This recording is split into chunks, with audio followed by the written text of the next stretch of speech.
this is an actual unsolved mystery that's been bugging me for a very long time. So here it is. It was the summer of 1974. The location was Plainfield, New Jersey, a suburb of New York City. It was around 8:30 in the evening when she took her two younger brothers out to the local shopping mall. She wanted to buy some new school supplies because the new semester was about to begin. But while she was in the store, her brothers got bored and went to the local arcade. And by the time Maria came out of the store, her brothers were nowhere to be found. Maria began to panic and immediately called the police. What happened next will shock you. After receiving Maria's call, the police immediately dispatched a search team. They were worried that her brothers might have been kidnapped. The officers canvassed the area but couldn't find any sign of the missing kids. All they had were Maria's word that her brothers left with her at the mall and that they were most likely in danger. As night fell, the police grew more concerned. This wasn't the first time the kids had gone missing. Just 3 weeks prior, they had gone out for an ice cream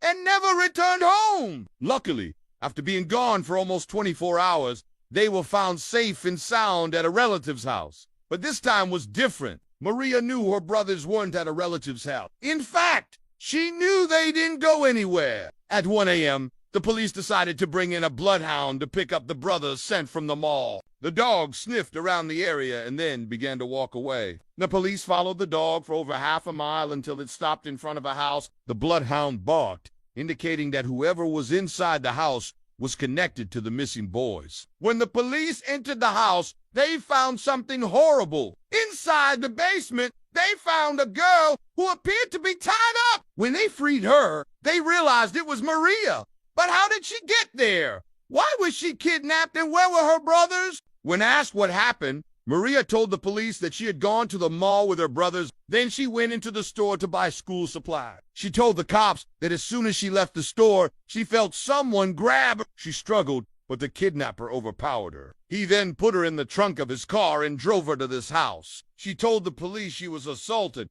but that was the only thing she remembered. As the police were questioning Maria, the FBI showed up. That's because this kidnapping had all the makings of a classic FBI case. Not only was it a local girl, but there was also a possible sexual assault involved. Plus, there was no ransom note. And as we all know, every second counts when dealing with these types of cases. The lead agent on the case would be Agent Robert L. Ramsey. He would later say that he had never seen anything like this case before. It had all the markings of a textbook kidnapping, yet there was something off about it. While Maria received medical attention, the police searched the house to see if they could find any evidence. They combed through the basement where they found Maria and discovered something truly bizarre. There was a hidden door in the basement, but it was locked. They tried to break it open, but it wouldn't budge. But just to be sure, they called in a locksmith. After a few minutes of tinkering,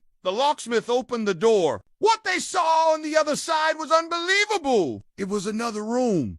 This one looked just like a normal bedroom. There was a bed, a dresser, a desk, and even a closet. But there was no window, and the room was pitch black. It was clear that the only way in or out of the room was through the door that led to the basement. But this raised a lot of questions. Who was staying in that room? Was it a secret passage used by the kidnapper? Or was the kidnapper hiding in that room right now? Unfortunately, they would never find out. Right after the cops found this secret room, Maria was taken to a hospital. She would later tell investigators that she had no memory of being assaulted. This was a common reaction after a traumatic event, so the doctors weren't too surprised. Meanwhile, the FBI was busy searching the room, but after several hours, they came up empty. As the days went by, the media picked up the story, and soon the whole nation was talking about the girl behind the door. Did the kidnappers use the room as a holding cell? Where were the brothers?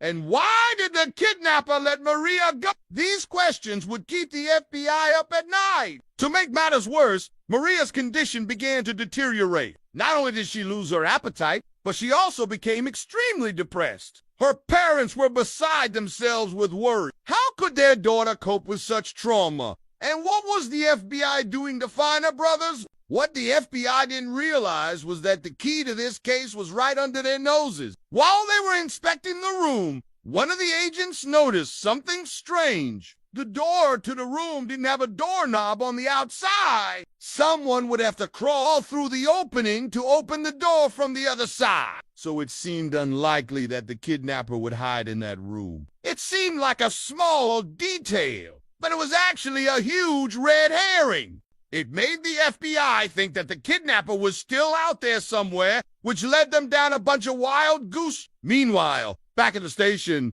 a detective was going through the evidence. He pored over everything, looking for any connection to the last disappearance of the kid. He remembered that the day the kids went missing, a neighbor saw a man fitting Maria's kidnapper's description driving slowly through the neighborhood. He said the man kept looking into people's yards. Could this guy be the kidnapper? If so, what was he doing in the neighborhood? To find out, the detective pulled out the city block by block, looking for any houses the man may have visited. After going through dozens of blocks, he found the house. It was the same one where Maria was found. The detective rushed to show the agent in charge. Could this really be the breakthrough they were looking for?